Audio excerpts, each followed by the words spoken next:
Bien jóvenes, tengan todos ustedes buenos días. Vamos a dar inicio a nuestra sesión del día de hoy, ¿no? Entonces, estuve revisando algunas de las soluciones presentadas pues en la clase anterior con respecto al proceso de ordenamiento, ¿no? Haciendo uso del método de la burbuja. Y bueno, vi que su compañero Ever, ¿no?, ha presentado la solución. Así que antes de empezar nuestra clase el día de hoy, vamos a desarrollar pues el problema que se dejó la clase pasada.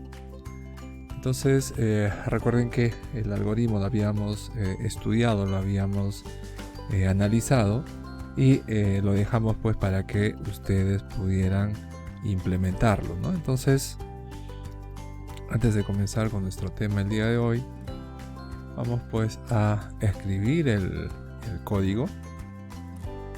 Entonces, este código vamos a hacerlo de la siguiente manera. Definimos nuestra función principal.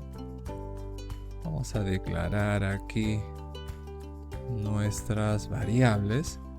Hoy vamos a dejar un poco con el tema que vamos a abordar. Vamos a dejar un poco la forma de este tipo de programación, ¿no? Este tipo de programación es lo que se conoce pues como la programación estructurada. Y este tipo de programación, si bien es cierto, pues ha sido la que ha primado desde sus inicios, el desarrollo, ¿no?, o la implementación de programas, pero ya desde hace algunos años el paradigma, digamos, que se usa actualmente para la escritura de programas, pues ha cambiado, ¿no? Entonces hoy en día se habla acerca de la programación orientada a objetos. Entonces justamente de ello trata esta clase que vamos a ver el día de hoy. Así que presentando la solución del problema visto la última clase, vamos un poco comentando de que esta forma de programación pues va a ser reemplazada por la programación orientada a objetos. Ahora, ¿en qué consta la programación orientada a objetos? Bueno, eso vamos a verlo el día de hoy, ¿sí? Entonces continuemos, vamos a declarar nuestras variables. Necesitamos un arreglo. Este arreglo puede ser el arreglo L de elementos. Vamos a ponerle 20 elementos como máximo. De tipo de dato entero necesitamos algunas variables como i, como j, como aux, auxiliar y como n, ¿no?, por decir. Listo, entonces solicitamos información, ¿no? Solicitamos información y lo primero que vamos a solicitar es saber cuántos elementos vamos a ingresar, ¿no? Cantidad de elementos a ingresar al arreglo. Vamos a ponerle acá máximo 20, porque esa es la cantidad digamos que me permite el arreglo en sí. Pues vamos a leer un valor y lo vamos a almacenar, ese valor que representaría la cantidad de elementos en n. Entonces una vez vamos a ponerle acá mejor, solicitamos que se ingrese la cantidad de elementos a introducir, ¿no?, a procesar. Una vez hecho esto, pues vamos a ingresar los elementos. Ingresamos los elementos al arreglo. Entonces, a través de un for, para i que va desde la primera posición hasta que i sea menor que n, vamos a, con un incremento de 1 en 1, pues vamos a solicitar que se ingrese el elemento, vamos a poner así, I más 1.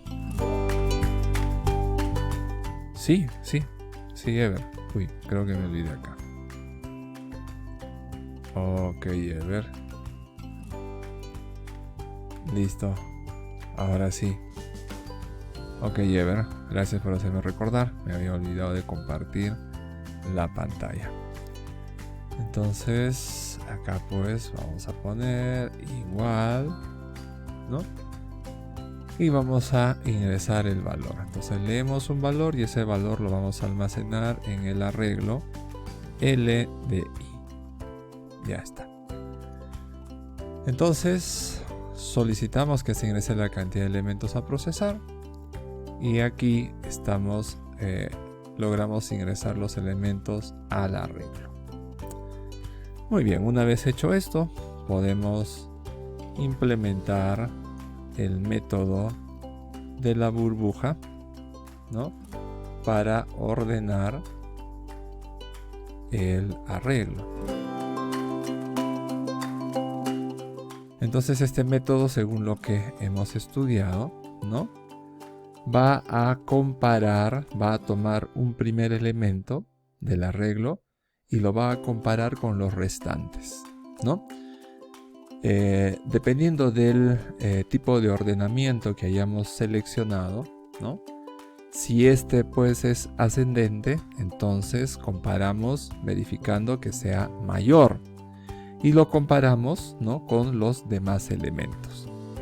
Si se cumple que es mayor el elemento que hemos tomado con los otros elementos, entonces se tiene que dar un intercambio, ¿no? Un intercambio. Con lo cual lo que estaríamos buscando es de que el arreglo en los primeros elementos asuma los valores menores y en los elementos posteriores, digamos, queden los elementos mayores. De tal manera pues que al finalizar tengamos el arreglo ordenado ascendentemente. Ascendente significa desde los valores más pequeños vamos a los valores más altos, ¿no? Entonces para ello necesitamos de el primer for, que va a empezar desde I, que comienza desde el primer elemento e irá hasta I menor que n menos 1, ¿no? I menor que n menos 1. Para lo cual habrá un incremento, ¿no? Entonces con ello tomo los primeros elementos. A ver, vamos a venir acá.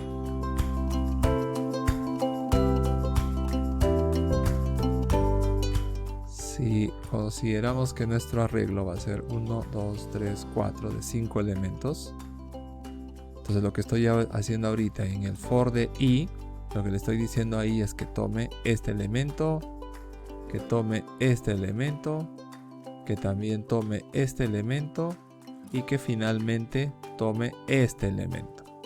No puede tomar el último elemento, ¿sí? No puede tomar, por eso es que el I va desde 0 y menor que n menos 1 y más. Entonces en este momento se preguntan, ¿pero por qué n menos 1, instructor? Recuerden que si ingresamos valores acá, n va a ser igual a 5. Entonces si yo le pongo i menor que n, entonces un valor menor que 5, ¿quién va a ser? 4. Entonces tendría que ir hasta este elemento y eso no quiero. Entonces por eso es que le pongo n menos 1 para que el resultado sea pues, ¿qué cosa? Sea, a ver, ¿cuánto vale n? Vale 4, ¿no? Perdón, 5. 5 menos 1, 4. Entonces, y menor que 4, ¿quién será? 3. Entonces apunta hasta aquí, ¿sí? Por eso es que es n menos 1. Ahora, ya estoy tomando estos primeros elementos. Ahora, ¿con quiénes se va a comparar, no? ¿Con quiénes va a compararse? Entonces, cuando n valga 0, se comparará con este valor, con este valor, con este valor y con este valor, ¿sí? Entonces, ¿qué significaría? Que j iría desde i más 1. ¿Por qué i más 1, instructor? ¿Y cuánto vale en este momento? 0. 0 más 1, 1. Ajá, entonces tiene que apuntar desde acá. Desde acá tiene que empezar a comparar. ¿Ve? Desde 1. ¿Hasta cuánto? Hasta que j sea menor que n. Acá sí es menor que n. Si n vale 5, un valor menor que 5 es 4. Hasta acá tiene que llegar. Hasta aquí. Para lo cual j incrementará de 1 en 1. For para j, que va desde i más 1, j menor que n, j más más. Listo. ¿Qué vamos a hacer? Prueba de condición, ¿no? Prueba de condición. Acá podemos poner un comentario. Condicionamos, ¿no? El orden. De paréntesis ponemos ascendente o descendente. If, si quién, si L de I es mayor que L de J. Si es verdadero, hacemos el intercambio. Si es verdadero, hacemos el intercambio. Entonces el intercambio va a ser igual a auxiliar. Toma el valor del elemento de I. El elemento de I toma el valor del elemento de J. Y el elemento de J toma el valor de auxiliar. Listo. Salimos. Y aquí ahora lo que hacemos es mostrar el arreglo ordenado. Entonces, for, necesito acceder a todos los elementos del arreglo. Para i que va desde 0, i menor que n, i más más, ¿no? Y lo imprimimos. Incluso acá podría poner un mensaje. Code, así podríamos poner. Un endel. El arreglo ordenado es, ¿no? Así ponemos. El arreglo ordenado es, ¿no? Y de ahí que se imprima los elementos. Code L de I. Listo. Entonces aquí un return 0 y eso sería todo, ¿no? Esto sería todo el proceso. Vamos a guardarlo y vamos a ejecutarlo. Vamos a ponerle pues ordenamiento ascendente. Ordenamiento ascendente. Lo guardamos. Ya está. A ver, vamos a ver. Vamos a poner 6 elementos. Queremos ingresar 6 elementos. 8, 1, 4, 35. Por ejemplo, 2. Y ponemos 16. ¿Ya? Listo. Entonces me dice el arreglo ordenado. Bueno, acá quizás ponerles unas comas o unos guioncitos, ¿no? Para que se vean de mejor forma. Ok, vamos a arreglar acá entonces. Es más, ¿no? De repente podríamos hacer pues que se vean. A ver, ¿cómo podríamos hacer? Uy, caramba. Vamos a hacer que se vean de esta forma. Una llave aquí. Y aquí vamos a cerrar. Entonces ponemos un code. Una llave acá. Vamos a poner el elemento acompañado de un guión, podría ser. Entonces aquí una prueba de condición si i es diferente de n, perdón, tendría que ser si i, esto tiene que ser pues hasta que sea menor que n, ¿verdad? Si i es igual, ¿no? Si i es igual a n menos 1, aquí va a cambiar la figura. Si no, podría quedarse con este. Vamos a ponerlo acá. Ahí, esto aquí. Y acá, si es igual a n-1, sencillamente imprimimos el elemento de i, nada más. Porque ese sería el último elemento. Sería el último elemento. Ya está, ahora vamos a ver. Vamos a compilarlo. 6. Vamos a ponerle 89. 12. 6. 19. Vamos a ponerle 22 y vamos a ponerle 2. Ya está, ¿ves? Entonces, el arreglo ordenado sería 2, 6, 12, 19, 22 y 89. ¿No? Entonces ingresamos un arreglo desordenado y lo procedemos a ordenar, ¿no? Instructor, y si quisiéramos que se vea así inicialmente el arreglo desordenado, bueno, esa es cuestión ya de cambiar acá nada más, pues, ¿no?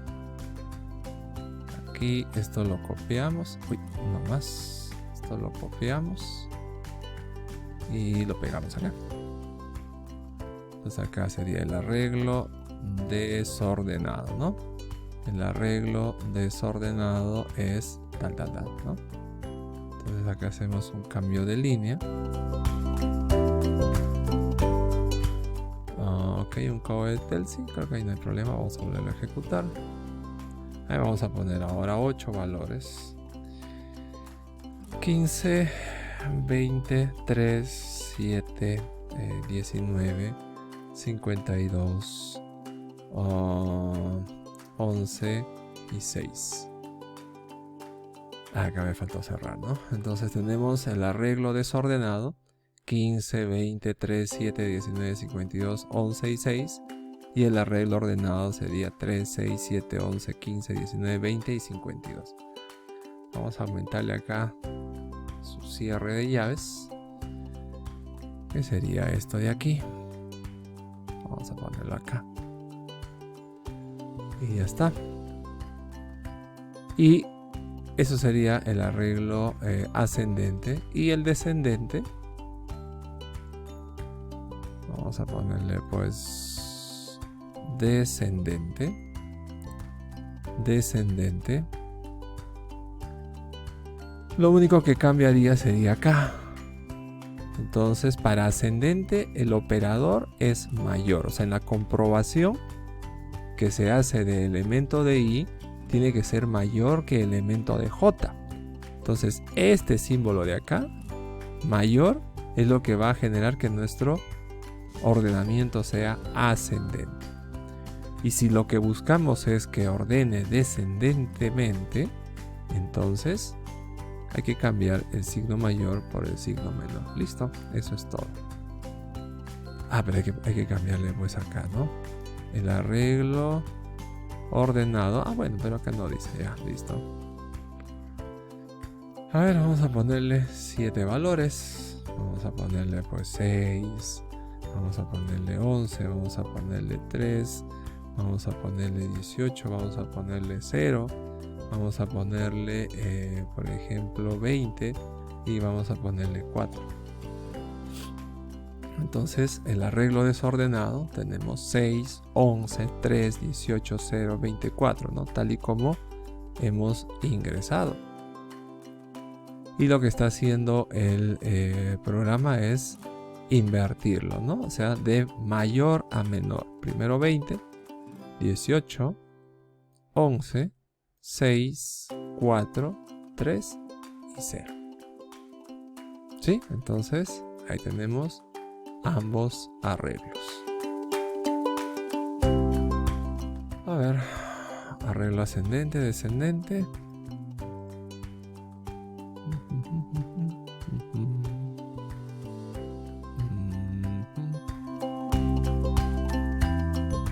Vamos a poner acá.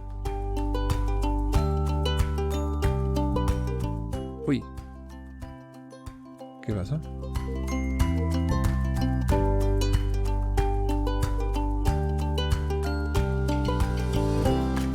Ups. Un pequeño corte de señal. Ok. Jóvenes, buenos días. Les comparto, ¿no?, las soluciones de los algoritmos estudiados la semana anterior, ¿no? Que era método de la burbuja o Bubble Sort, ascendente y descendente. Vamos a adjuntar los archivos.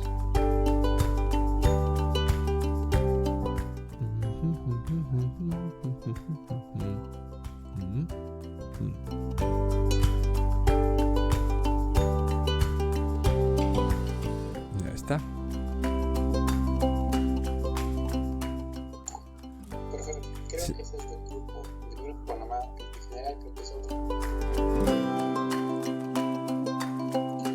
A ver, un ratito. Uy, sí, posiblemente me haya equivocado. Sí, así es.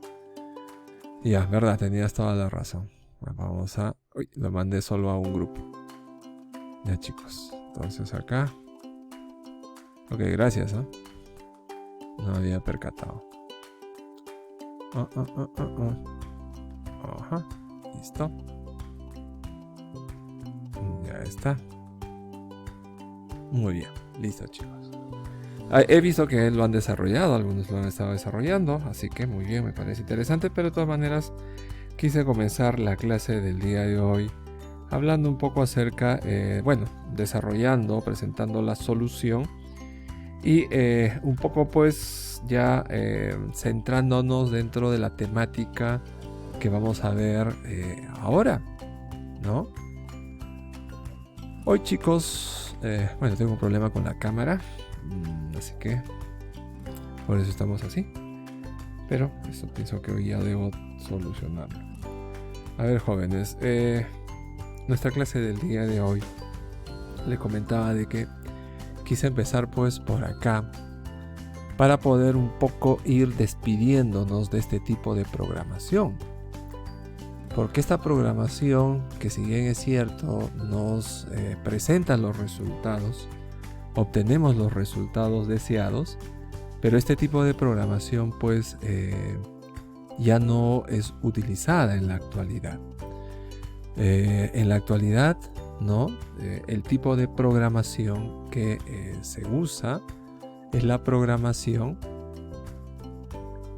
vamos a poner acá, la programación orientada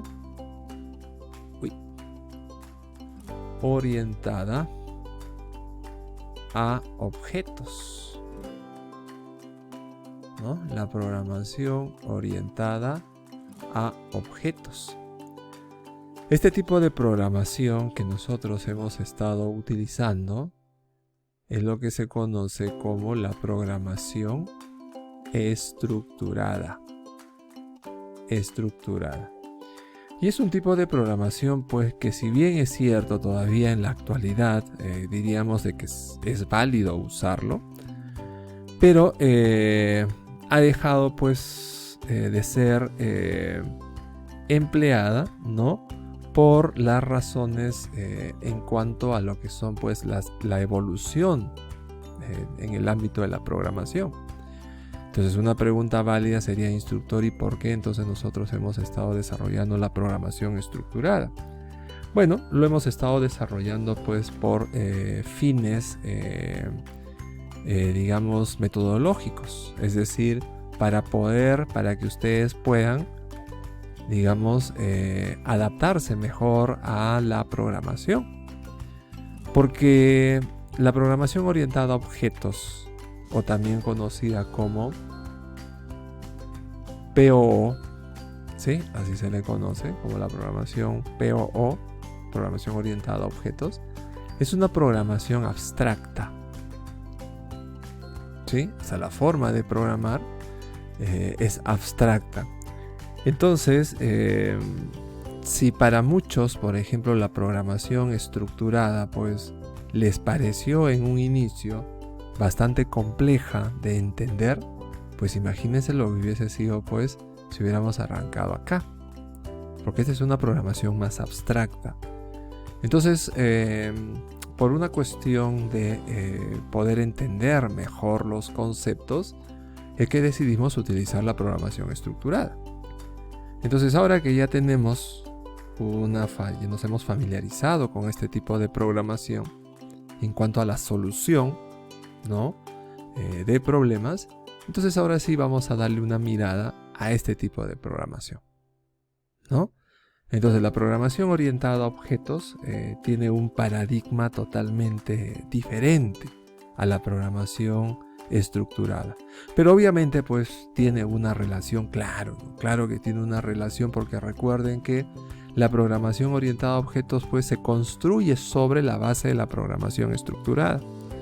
Así que desde esa perspectiva no podemos decir que haber trabajado en la programación estructurada pues nos haya limitado o nos limite con respecto a la programación orientada a objetos. No, más por el contrario, nos da una buena base para que a través de esa base, ¿no?, podamos soportar, ¿no?, todo lo que venga pues con esta nueva forma de programación, que es la programación orientada a objetos.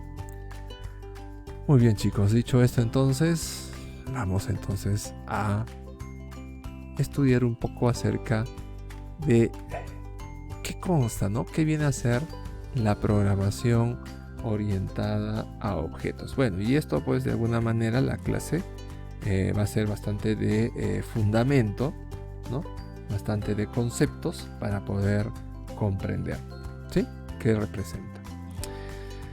A ver, chicos, ¿qué podríamos decir acerca de la programación orientada a objetos? Aquí vamos a ponernos nosotros, ¿sí?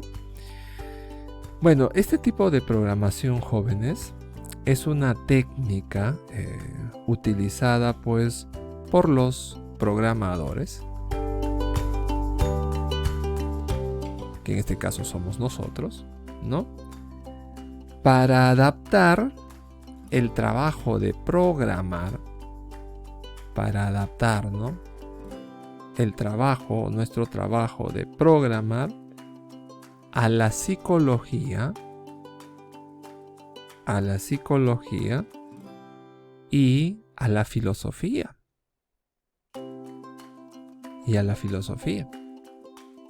Ya, o sea, miren cómo, por eso dicen, ¿no?, la programación orientada a objetos ha cambiado el paradigma, ¿no?, de la forma como, digamos, uno programa.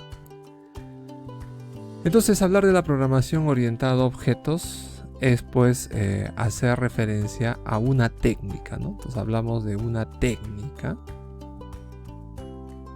¿sí?, a una técnica, ¿no?, que es utilizada por nosotros, o sea, que va a ser utilizada por nosotros los programadores para adaptar pues nuestro trabajo de programación, ¿no?, a la psicología y filosofía humana. Entonces, ahí uno dice, a ver, ¿cómo podemos interpretar esto, ¿no? Bueno, no se preocupen que ahora vamos dando más luces acerca de lo que representa este tipo de programación. Es una forma humana, ¿no? Podríamos entonces definirlo como una forma humana de programar. O sea, es una forma humana de programar y plasmar, ¿no?, cuando nosotros creamos, o sea, debamos crear nuestros programas, ¿no?, digamos, la manera de cómo representar en estos programas los objetos de la vida real. Entonces, ¿qué podríamos ir concluyendo? De que es una forma humana de programar y plasmar en programas, ¿no? Pero ¿programas de qué? Programas de computadoras, pues, ¿no? En programas de computadoras, ¿qué cosa? Los objetos de la vida real. Recuerden que cuando nosotros escribimos un programa y en sí todo lo que hoy en día pues ejecuta un computador, ¿no? Esos programas, nos referimos a los programas. Esos programas pues están hechos, ¿no? Basados en los objetos de la vida real, ¿no? Entonces esta es una nueva forma de ver, ¿no? Ahora, ¿cómo lo podemos interpretar? A ver, un ejemplo.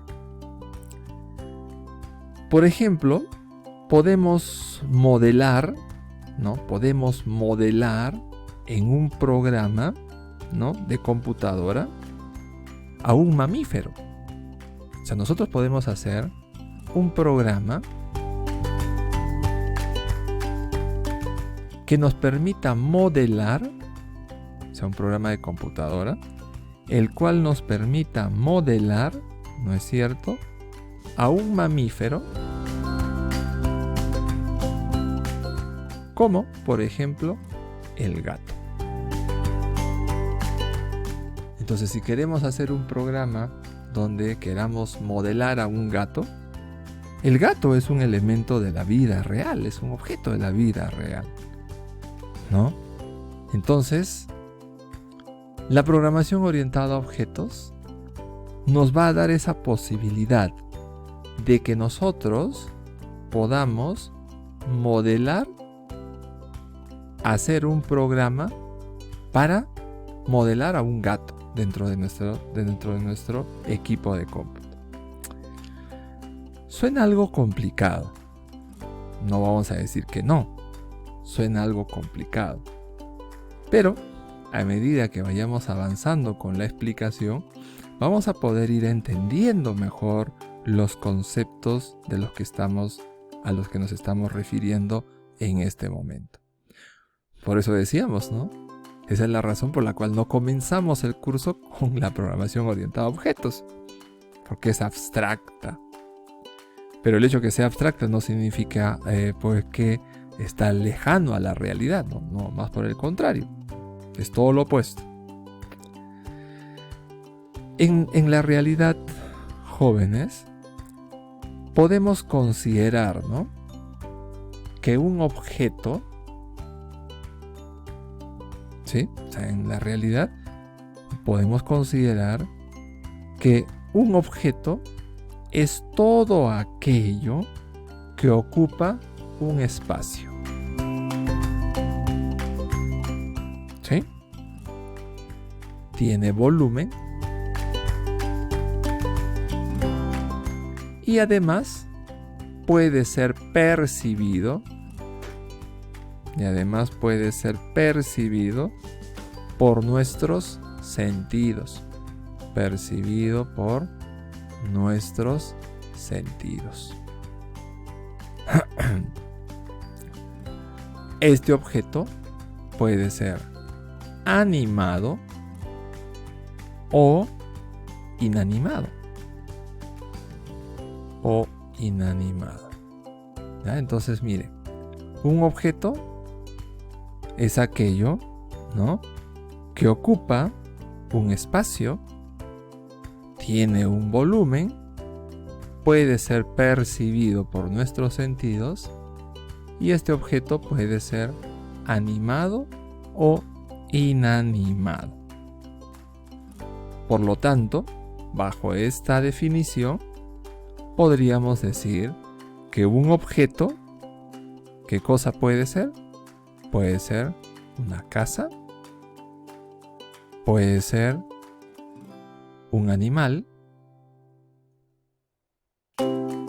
¿Qué más puede ser? Puede ser una silla y puede ser muchísimas cosas más.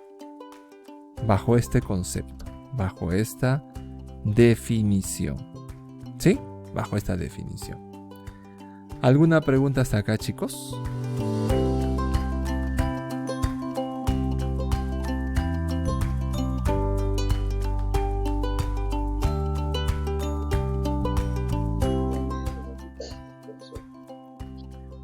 Bien, jóvenes. Entonces,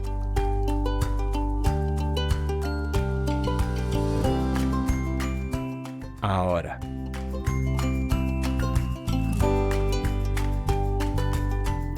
por lo tanto, si lo que buscamos es escribir un programa pues orientado a objetos, o sea, basado en este paradigma, ¿no?, en el cual nos encontramos o el cual estamos estudiando, entonces primero deberemos identificar cuáles son los objetos que vamos a necesitar para resolver el problema que se nos haya encargado. Entonces, vuelvo a repetir, si lo que queremos es solucionar un problema, ¿no?, haciendo uso de este paradigma que es la programación orientada a objetos, entonces lo primero que debemos hacer es identificar a ese objeto que vamos a necesitar para resolver el problema, ¿no?, que se nos haya encargado o que estemos tratando de darle solución. ¿Sí? Entonces necesitamos identificar. Para ello, ¿no?, deberemos, ¿qué cosa?, guiarnos en cómo un objeto es en la vida real, ¿no? O sea, para poder lograrlo, debemos entender, ¿no?, debemos guiarnos de cómo es un objeto en la vida real. Ahora, una vez pues que estemos haciendo este análisis, estaremos listos pues para crear, ¿no?, lo que se conocen como las clases. Vamos a poner acá las clases y luego los objetos. ¿Ya? Entonces, una vez que hayamos hecho este análisis, ¿no?, ya habiendo identificado, ¿no?, qué objetos son pues los que necesitaríamos para resolver una situación, entonces una vez hecho ese proceso, ese análisis, estaremos listos pues para crear lo que vienen a ser las clases y en sí a los objetos. ¿Sí? ¿De qué? De nuestro programa, porque recuerden que nosotros debemos todo esto, la razón es la creación de un programa. Un programa que va a ser ejecutado por el computador y que va a realizar tras su ejecución nos permitirá pues realizar algún tipo de brindar una solución a un tipo de problema. A ver, ahora, entrando en más detalles, ¿no?, con respecto a las características de la programación orientado a objetos, ¿no?, podríamos considerar, a ver, vamos a guardar esto acá, esta primera diapositiva, vamos a exportarlo.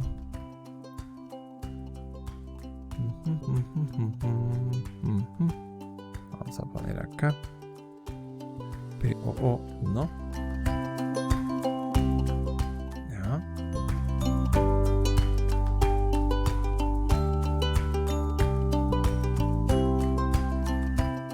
Ahora, ¿no? Entrando pues en más detalles de lo que representa la programación orientado a objetos, diremos que este tipo de programación encapsula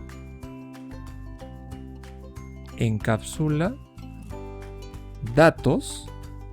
Estos datos vienen a ser, también se les conoce como los atributos, ¿sí?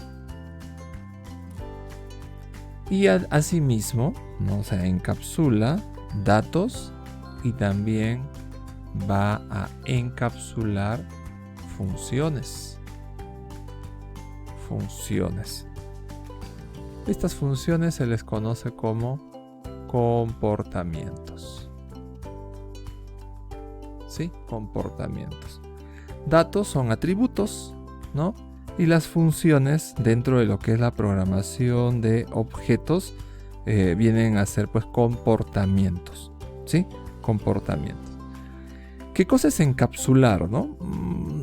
Encapsular es ocultar, pues chicos, ¿no? Encapsular es ocultar. ¿Qué se encapsula, no? Algo que queremos proteger, ¿no? Algo que no queremos que, digamos, sea accesible, ¿no? a todas las personas.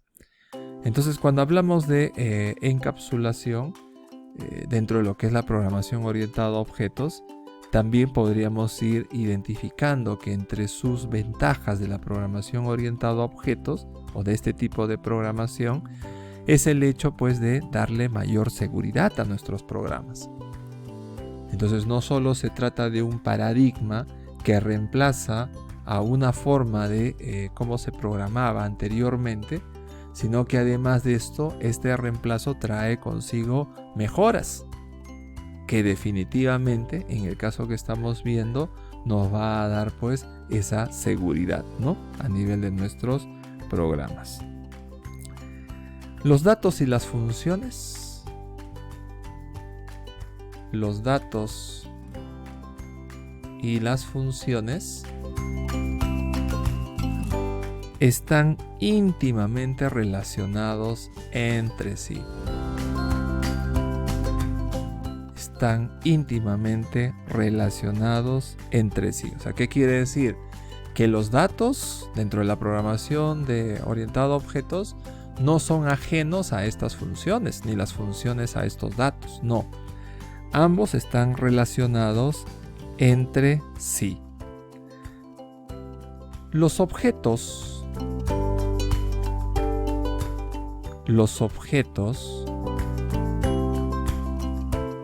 es lo que existe en la realidad, ¿no? ¿Sí? Lo que puede percibir nuestros sentidos, ¿no? Los objetos tienen la propiedad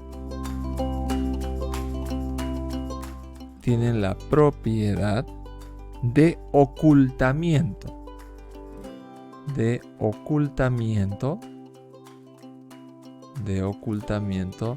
de información o de la información que contiene. Entonces por eso decíamos, ¿no? O sea, a nivel de seguridad, esto es positivo.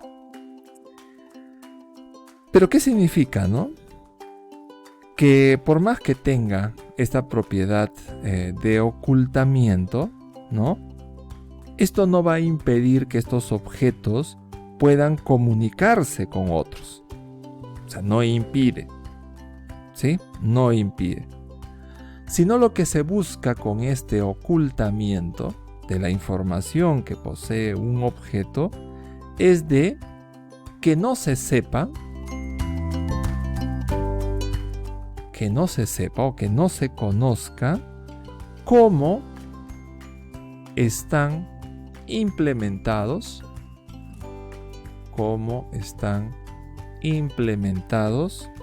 el objeto u otros objetos, ¿ya? El objeto u otros objetos. Esa es, digamos, la razón, ¿no? Por los cuales, digamos, tiene esa propiedad de ocultamiento. Justo lo que mencionábamos en el sentido, pues, de la seguridad, ¿no? De la seguridad. Una pregunta válida sería, ¿por qué utilizar la programación orientada a objetos? ¿Sí? Esa es una pregunta que sería válida, ¿no? Vamos a ponerlo. ¿Por qué utilizar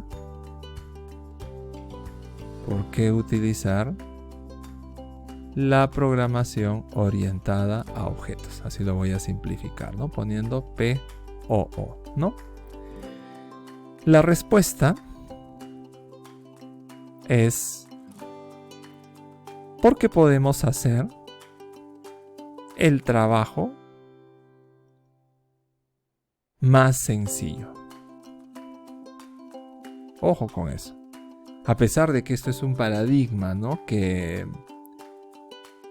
resulta abstracto, pero en la implementación, en su implementación, ¿no es cierto?, nos va a generar de que el trabajo que tengamos que hacer sea más sencillo.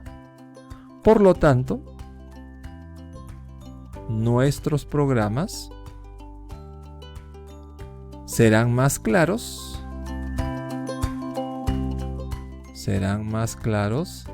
y ordenados. ¿Ya? Serán más claros y ordenados. ¿Cómo así, instructor? ¿Cómo así? Todavía queda una duda. Muy bien. Vamos a disipar esa incertidumbre, ¿no? Esa inquietud.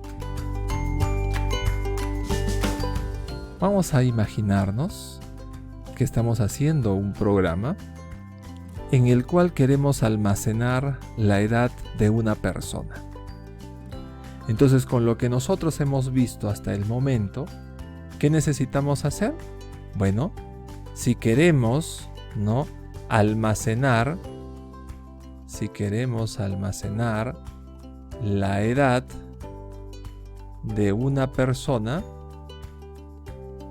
¿qué hacemos actualmente? Bueno, tenemos que declarar una variable, por ejemplo, de tipo de dato entero, ¿no?, a la que podríamos llamarle pues el nombre o la variable de nombre edad, ¿sí o no? Si queremos almacenar la edad de una persona actualmente, ¿qué tendríamos que hacer? Declarar una variable con el nombre edad, por decir, a la que le asignaríamos un tipo de dato entero. Eso es lo que normalmente hacemos. ¿Qué pasaría ahora si quisiéramos pues almacenar cuánto gana esta persona? Entonces vamos a ver. Queremos ahora almacenar, ¿no?, el sueldo de una persona. Entonces, ¿qué haríamos? Igual, con lo que conocemos, declarar una variable, por ejemplo, de tipo float, ¿no?, y asignarle una variable, ¿no? Por ejemplo, el nombre de variable sueldo. ¿Sí? Por ejemplo. ¿Y qué pasaría si adicionalmente a estos quisiera, por ejemplo, almacenar los nombres, los apellidos, el género de la persona, ¿no? Entonces, ¿qué necesitaríamos? Tendríamos que seguir declarando variables, ¿sí o no? Es lo que deberíamos hacer. Deberíamos seguir declarando variables.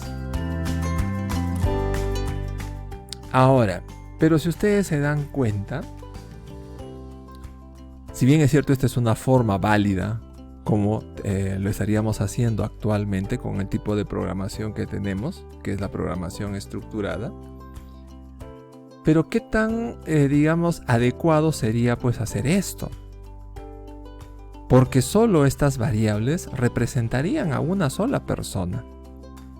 ¿Y qué sucedería si es que ahora queremos almacenar los datos de otra persona?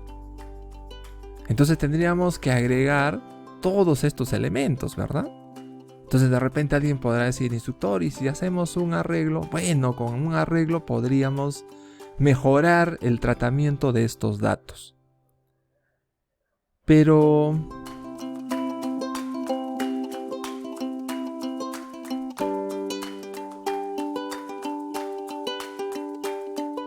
¿y por qué no crear una variable de tipo persona? Instructor, pero esa variable no existe. Nosotros hemos visto que a nivel de variables tenemos las variables int, las variables float, las variables doble, las variables char, los boolean, pero tipo de dato variable persona, instructor, no existe. Así es, no existe.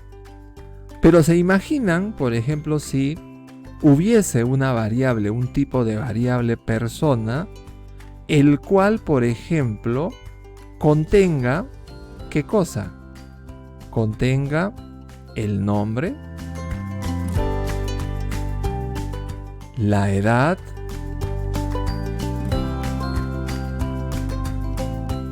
el género,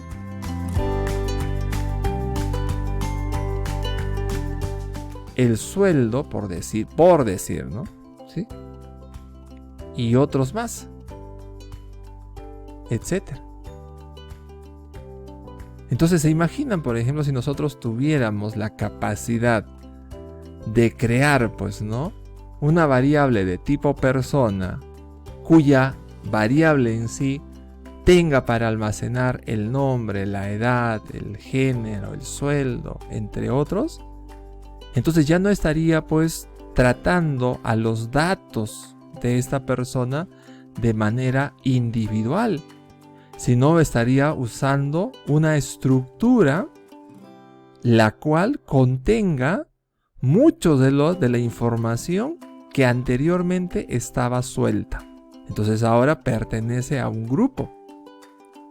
Entonces, ¿esto es posible? Claro que sí. ¿Y quién nos permite realizar esto? Es la programación orientada a objetos. Entonces, podemos crear, ¿qué cosa?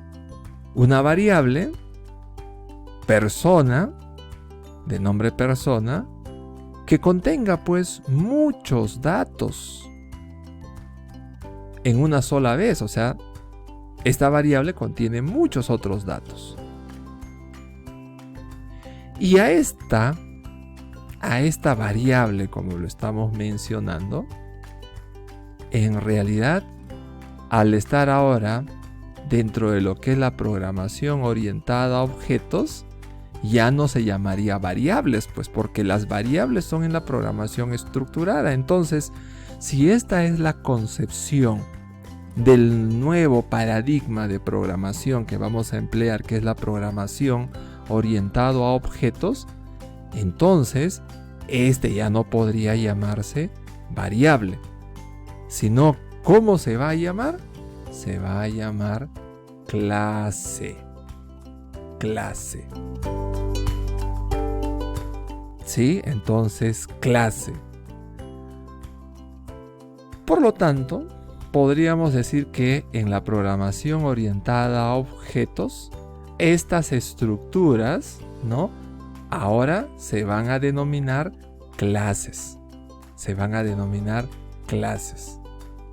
¿Y podemos definir varias clases dentro de un programa? Por supuesto. ¿Y para qué los definiríamos? Para poder utilizarlos. Para poder utilizarlos. ¿Sí? ¿Preguntas hasta acá, chicos? ¿Alguna pregunta, jóvenes? Vamos a guardar.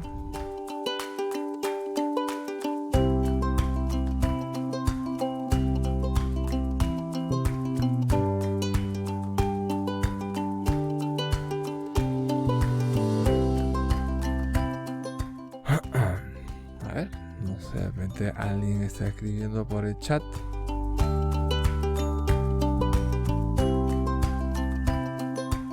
Entonces vamos un poco centrándonos dentro del concepto, ¿no?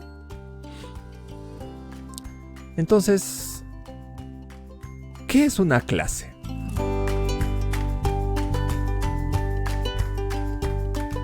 ¿Qué es una clase? Sí, vamos a definirlo.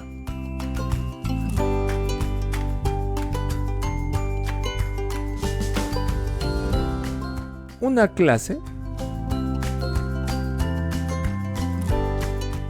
la podemos definir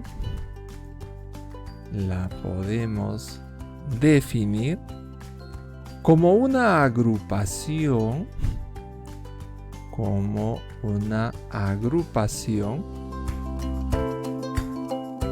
de datos.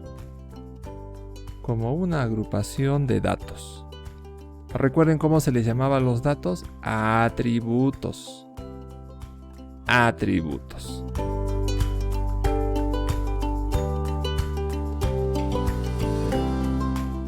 Los cuales generalmente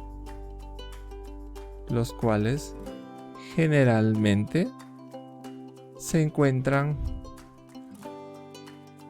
contenidos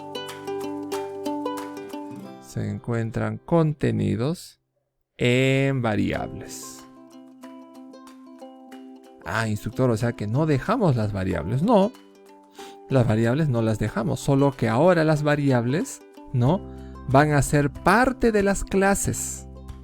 O sea, se define las clases. ¿Se acuerdan como hace un momento habíamos visto? Persona, ¿no? Persona tiene un nombre, tiene un apellido, tiene una edad, tiene un género. Vamos a graficarlo acá porque creo que es necesario. Por ejemplo, persona, ¿qué va a tener? Va a tener un nombre, va a tener sus apellidos, va a tener su género, va a tener su edad y por lo tanto, ¿qué cosa vendría a ser nombre? Una variable. ¿Qué vendría a ser apellido? También una variable. ¿Qué vendría a ser género? Una variable. ¿Qué vendrá a ser edad? También una variable. O sea que no nos desligamos de ello. No nos desligamos de ello. Y así como las clases es una agrupación de datos, también pues las clases agrupan a funciones. Entonces podemos acá en variables y funciones, ¿no? Y funciones. Recuerden que las funciones, ¿qué vienen a ser? Los comportamientos. ¿Sí? Los comportamientos. ¿Y qué viene a ser un comportamiento?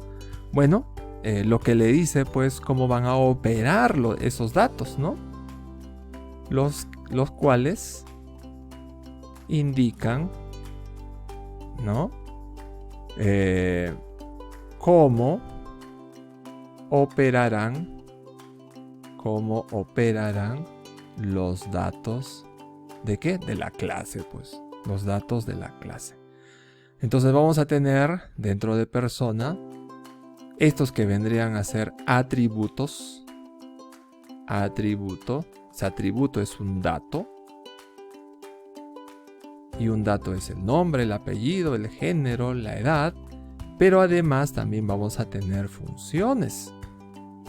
Y estas funciones, a diferencia de los datos, estas van a indicar el comportamiento. Y el comportamiento, es decir, cómo se van a comportar estos datos.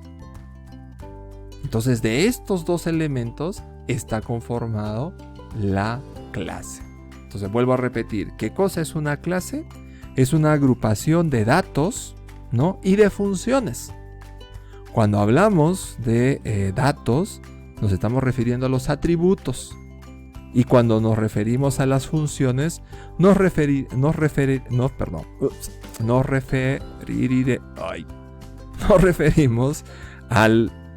al comportamiento, chicos, ¿ya? Al comportamiento. Que indicará, pues, de cómo se van a comportar los datos. ¿Sí? Entonces esto vamos a ponerlo acá. Vamos a guardarlo. Exportar. Vamos a ponerlo aquí. Esto va a ser POO3. Ok. Vamos a borrarlo. Y bueno, ahora, entonces, ahora que sabemos ya que es una clase, pues vamos a definir la clase. Declaración de la clase. Declaración de la clase. ¿Cómo se define una clase, chicos? Sintaxis. Recuerden que la sintaxis es la forma de cómo se describe, cómo se define, ¿no? Por ejemplo, en el caso de la sintaxis del for, ¿no? Es for para una variable de control que asume un valor de inicio, hasta una expresión, ¿no? Con un incremento o decremento, ¿no? Cerramos paréntesis, abrimos llaves y acá se define. Esta es la sintaxis del for. Entonces, ¿cuál es la sintaxis? Es decir, la forma como se escribe y se implementa esa estructura. Entonces aquí lo que vamos a hacer es, ¿cuál es la sintaxis, ¿no?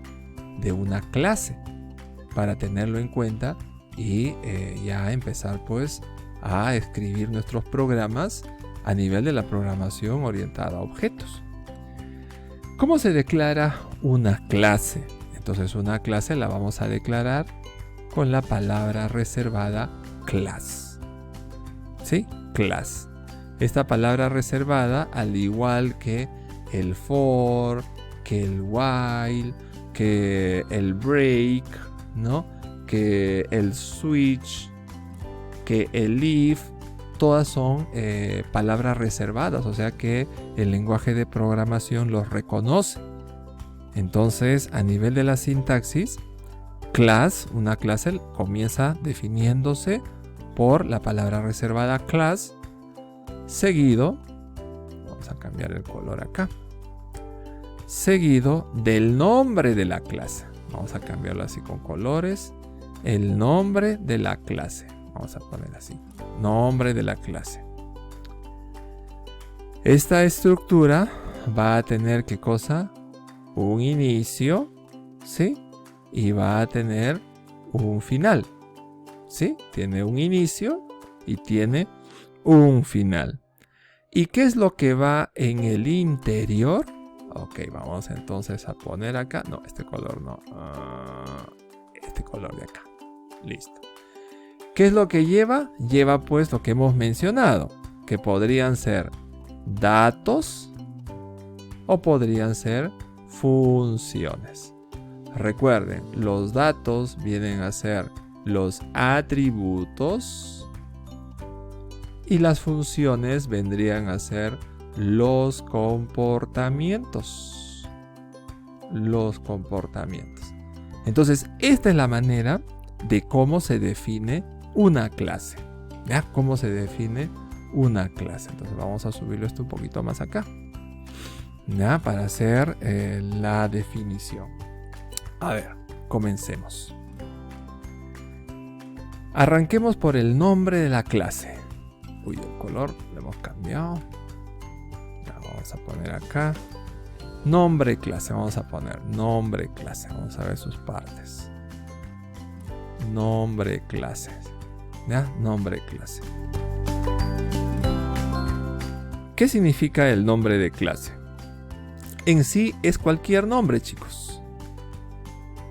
Es cualquier nombre. ¿Ya? Es cualquier nombre que nosotros elijamos para darle a la clase. Es cualquier nombre elegido para nuestra clase. O sea, para la clase que estamos creando. Ojo, menos palabras reservadas. O sea, ¿qué significa? Tú no le puedes poner acá en el nombre de la clase, no le puedes poner class for, por ejemplo. No, porque for es una palabra reservada. No se puede utilizar eso. A tu clase no le puedes llamar class break. No, porque esas palabras son reservadas. Entonces, cualquier nombre que tú quieras ponerle a tu clase, pero que no sean palabras reservadas. Siguiente, vienen a ser los datos. Entonces, vamos a poner por acá. Vamos a poner datos. ¿Ya? Vamos a poner datos. ¿Qué vendría a representar los datos? ¿No? Son los datos o atributos, ¿no? ¿Qué tendrá nuestra clase? ¿Qué tendrá nuestra clase? Entonces no se olviden, esa es la clave. Cuando definamos una clase, ustedes tienen que ponerse a pensar de que esa clase va a tener datos y va a tener funciones. Cuando hablamos de datos, se refieren a los atributos que tendrá nuestra clase, ¿no?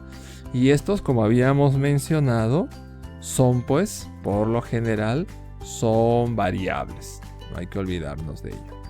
Son variables, ¿ya? Son variables. Y el otro elemento son las funciones, ¿sí? Son las funciones. Entonces, a nivel de las funciones, ¿qué podemos decir, no? Que en esta parte se deben incluir, ¿no? La definición o declaración, se deben incluir la definición, ¿no? La definición de las funciones de nuestra clase. Recordando que cuando hablamos de las funciones nos estamos refiriendo a los comportamientos, ¿no? Que va a tener pues nuestra clase. ¿Sí? Que va a tener nuestra clase. ¿Hasta acá alguna pregunta, chicos? Vamos a ver. A ver, por acá hay una consulta. El almacenamiento de una clase o variable es ilimitado. No necesariamente. Va a depender de cómo quieras manejar esa estructura.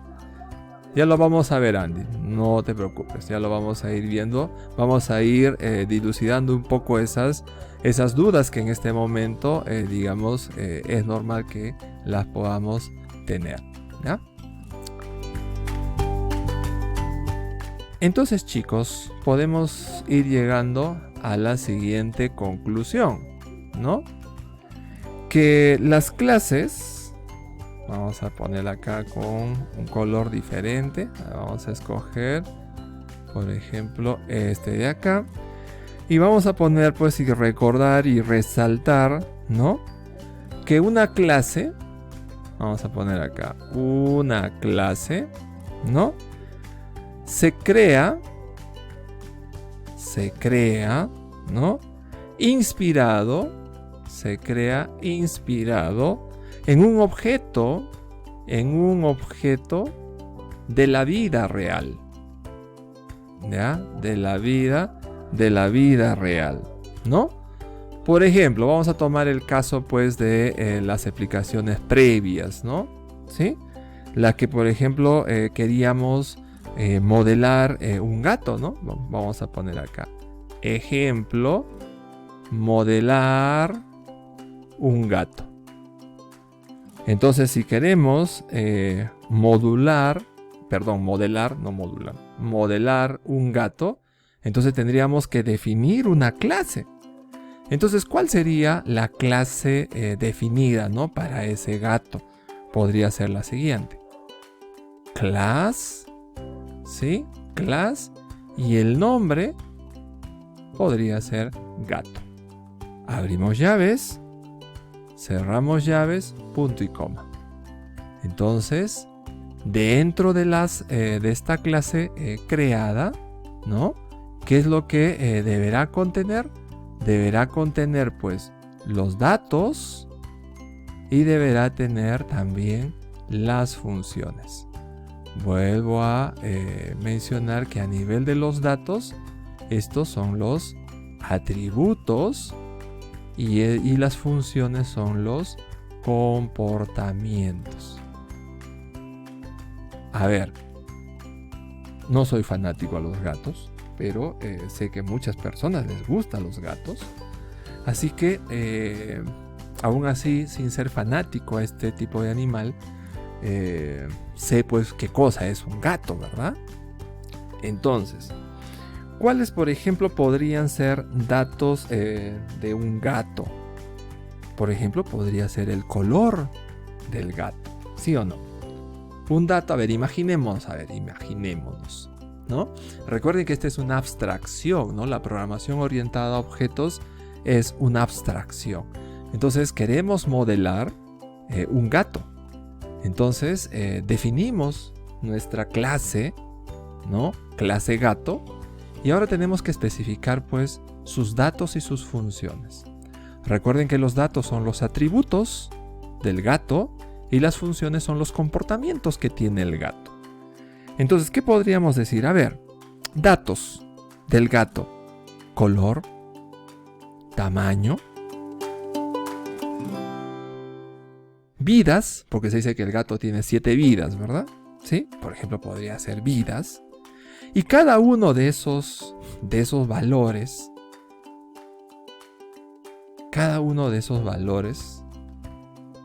por ejemplo, acá en datos, podríamos poner color, ¿qué dijimos? Tamaño, sexo, ¿sí? Vidas, ¿qué más? Hay un montón de atributos, ¿no? De datos que podría tener esta clase. Ahora, color, tamaño, sexo, ¿qué vendrían a ser? Vendrían a ser datos tipo carácter, ¿no? Color, por ejemplo, podría ser gris, blanco, negro. Tamaño: pequeño, mediano, grande. ¿Qué cosas son? Caracteres. Sexo: macho, hembra. Vidas, ¿qué vendría a ser? Vidas vendría a ser un dato entero. ¿Cuántas vidas tiene el gato? 7 vidas, ¿no? Un número, ¿ve? Vidas. Entonces, a esto se refiere con variables. Variables. ¿Sí? Variables. ¿Y qué podríamos decir acerca de los comportamientos? ¿Qué hace un gato? Un gato, por ejemplo, ronronea. Ronronea. ¿Qué hace un gato? Un gato, por ejemplo, salta. Entonces vean ustedes, ¿qué vienen a hacer las funciones? Es decir, los comportamientos que va a tener, ¿qué cosa? Esta clase, el gato. ¿Qué hace el gato? Ronronea. ¿Qué hace el gato? Salta. ¿Ve? Entonces esa es la forma como nos vamos adentrando a este tema de la programación orientada a objetos, chicos. Entonces esta es una primera vista de lo que vamos a estudiar con respecto pues a este tipo de programación, ¿no? Entonces vamos a poner acá 4, ya está, y se los voy a compartir ahora. Ok, vamos a compartir acá.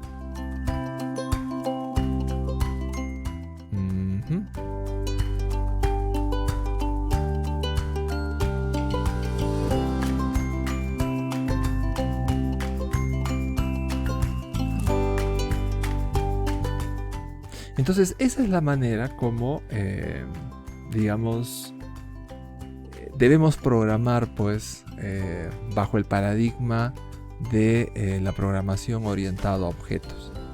Entonces es importante entenderlo. Ahora creo que ya tenemos más luces a lo que se tenía al inicio de la clase, ¿no? Cuando hablábamos de abstracción. Bueno, la idea de la programación orientada a objetos, pues como se ha mencionado en los aspectos de definición, es de que debemos abstraer y debemos considerar que todo lo que tengamos que solucionar sea visto desde la perspectiva de un objeto, como un objeto. Y un objeto pues real, ¿no? Un objeto que pueda ser percibido por nuestros sentidos, ¿no? Que tenga un espacio, que tenga un volumen. Entonces de esa manera, digamos, nosotros podemos tomar a ese objeto y empezar a identificar sus datos, ¿no? Plasmarlo, identificando sus datos, asignándole un nombre, especificando sus datos y las funciones. Y sobre ello, ¿no? Comenzar pues a trabajar con estas clases y objetos a los que representan. No sé qué es lo que ha sucedido acá. Mejor voy a hacer la carga uno por uno. ¿Por qué? A ver, no sé qué ha sucedido ahí, chicos. Vamos a ver.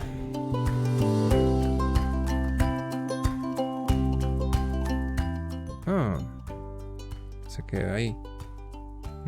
Qué raro. Bueno, debe ser por un tema de carga. Así que vamos a ponerle el 2, el 3 y el 4.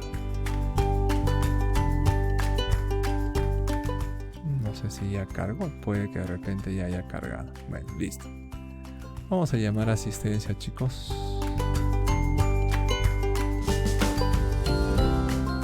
Andy Aguanari. Muy bien, Andy. Jordan Almerco. Ronnie Calli.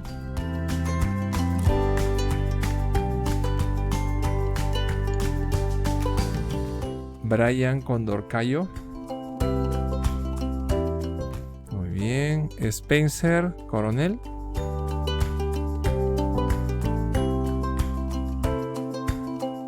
Presente, profesor. Ok, Spencer. Brian Fernández.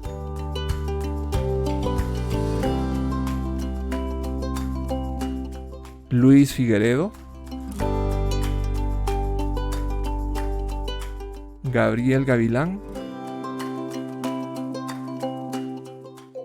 Presente, profesor. Bien. Robert Guamán. César Huanca.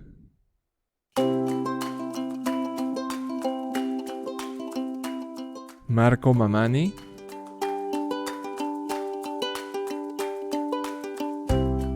Aníbal Mesa. Uy, a ver, 2. ¿Qué pasó? ¿Qué pasó? Acá estamos mal. Ajá. A ver. Aquí está mal este tema. Marcando en un lugar que no es.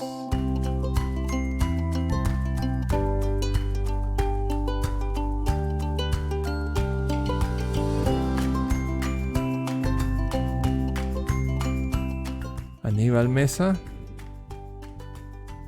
Leonardo Olivera. Presente, profesor. Bien. José Panti.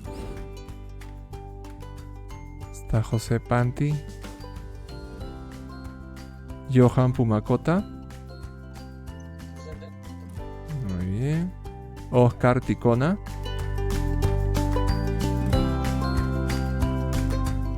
Jesús Trujillo. Juan Venturo. Fernando Vigo. Presente. Fernando, ¿no? Sí, exacto. Ok, Fernando. Y Ever. Presente. Ok, ya, entonces esto vamos a eliminar de acá porque esto está mal. Eliminar la reunión. Ya está. Vamos a ver. Vamos a ver. Luis Figueredo. Muy bien, Luis. ¿Dónde está Luis por acá?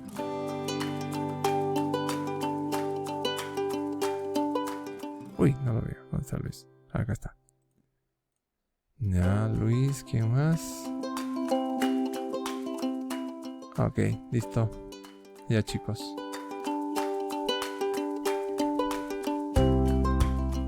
Ya, jóvenes, entonces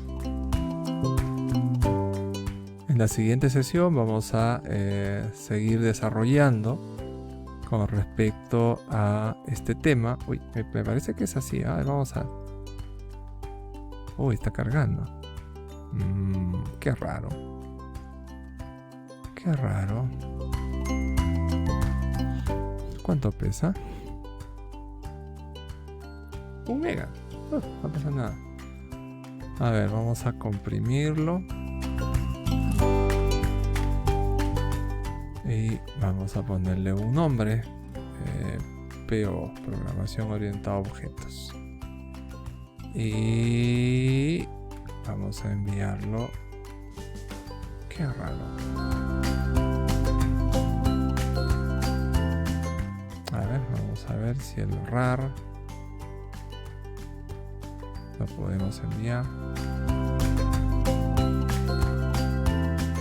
No permite, ¿no? No permite. Bueno, no hay problema. Por el WhatsApp podría ser, ¿no? Pero mejor acá en la nube, nada más lo mandamos de frente. Medio caprichoso. A veces da, otras veces no. A ver, CPA Programming. ¿Perdón?